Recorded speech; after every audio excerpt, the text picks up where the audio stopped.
Mesdames et messieurs, bonsoir. Une autre fois encore, je vous retrouve sur le plateau. Je vous retrouve à l'émission Espace Politique et qui arrive à terme parce qu'on va devoir arrêter l'émission à la veille des élections. Ce soir, c'est la toute avant-dernière émission avant de mettre fin, avant de clôturer l'émission et pour recommencer après les élections. Ce soir, nous recevons sur le plateau un ami, je dirais. D'autres personnes disent sans doute le contraire. Mais ici, nous recevons avant tout un ami, un ambassadeur que je vous présente sans plus tarder. Bonsoir, monsieur Juan Gabriel Valdés. Bonsoir, merci beaucoup de cette invitation. Je suis très content d'être à Espace Politique de Télé-Guinée. Merci, monsieur Valdés, et merci à nos téléspectateurs. Nous allons prendre une pause. Nous vous reviendrons dans quelques instants.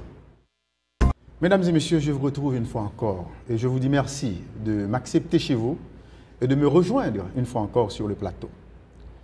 Il y a déjà 1 an et demi, un ambassadeur est arrivé dans le pays. Il s'appelle Juan Gabriel Valdés, représentant des Nations Unies. Il n'est pas arrivé tout seul comme ça. Il est débarqué parce qu'il y avait une situation qui l'explique. Et dans la société, chaque secteur a une façon de le voir. Chacun le présente à une façon de le présenter.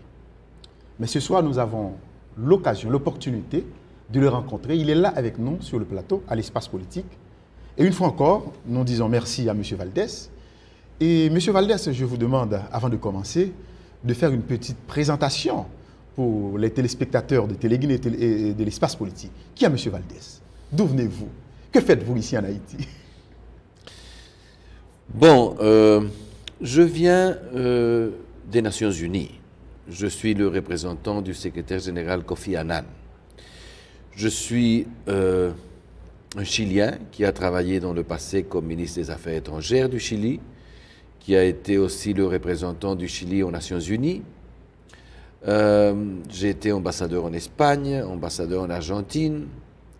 Et le secrétaire général m'a demandé de diriger la mission de paix qui est venue en Haïti l'année dernière, ou il y a 2 ans. Je suis arrivé en août de l'année 2004 et j'ai trouvé un pays que je connaissais dans le passé par des amis haïtiens. J'ai des amitiés dans ce pays qui se remontent à ma période universitaire au Chili, où il y avait des Haïtiens qui étudiaient là-bas. Okay. Et alors j'ai pu suivre l'histoire de ce pays. J'ai une grande admiration, comme beaucoup de Chiliens, je peux dire, pour Haïti, pour son histoire, pour leurs traditions. Et alors, quand on voit un pays qui souffre et une situation de préoccupation internationale pour le pays, j'ai pensé, peut-être je peux faire une contribution à la paix, à la réconciliation, à la tranquillité du pays. Je comprends très bien que c'est très difficile pour un Haïtien. Les Haïtiens sont des gens qui ont un orgueil d'être Haïtiens. Ce sont des personnes qui ont une énorme dignité. Et je comprends qu'avoir une force militaire, même si ce sont des gens d'autres pays sous-développés, comme les pays de l'Amérique latine, même si ce sont des gens qui sont venus comme des amis, comme vous avez dit, c'est difficile, je comprends ça. Et c'est difficile de bien comprendre pourquoi nous sommes ici. Je veux dire une fois de plus que nous sommes venus pour aider. Nous sommes venus parce que nous pensons que, avec toutes les difficultés que les étrangers peuvent trouver dans un pays qu'ils ne connaissent pas bien et dont la communication avec les gens quelquefois est difficile, je pense que nous n'avons pas changé la décision initiale.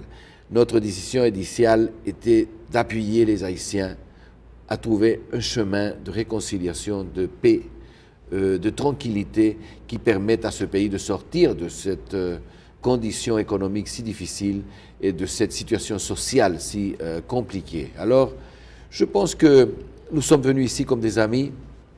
Je suis une personne qui a une famille au Chili, qui a une femme, 4 enfants, 3 petites... 4, je me trompe. Petits-enfants? Petits-enfants. Il y a un qui est né il y a 1 mois. Une.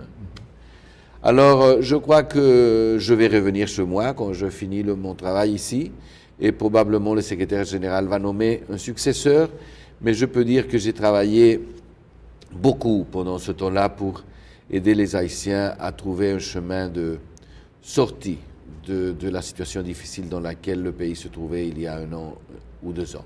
Moi-même, quand je dis, je reçois ce soir sur le plateau, à l'espace politique, un ami, je pèse mes mots. Je sais très bien de quoi est-ce que je parle. Mais par contre, il y a d'autres secteurs, des intellectuels, dans tous les secteurs de la vie sociale, de la vie nationale, qui ont leur façon à eux de vous voir. Ouais. Et certains vous considèrent comme un proconsul, d'autres vous considèrent comme un gouverneur général.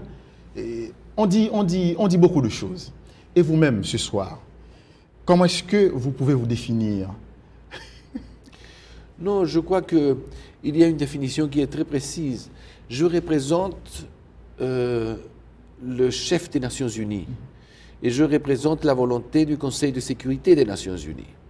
C'est clair que le Conseil de sécurité des Nations Unies a décidé d'envoyer des troupes et envoyer des civils en Haïti à la demande d'un gouvernement provisoire haïtien.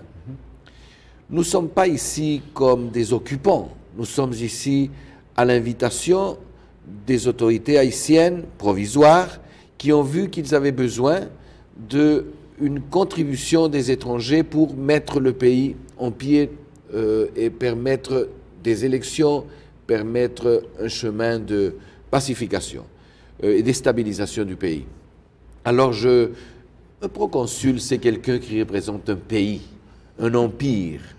Moi, je ne représente pas un empire, je représente une collectivité qui est établie sur le droit international. Les décisions du Conseil de sécurité, ce sont des décisions acceptées par tous les gouvernements du monde. C'est la base du droit international, de la loi internationale. Alors, si vous voulez, je représente une institution légale internationale. Un gouverneur général est une chose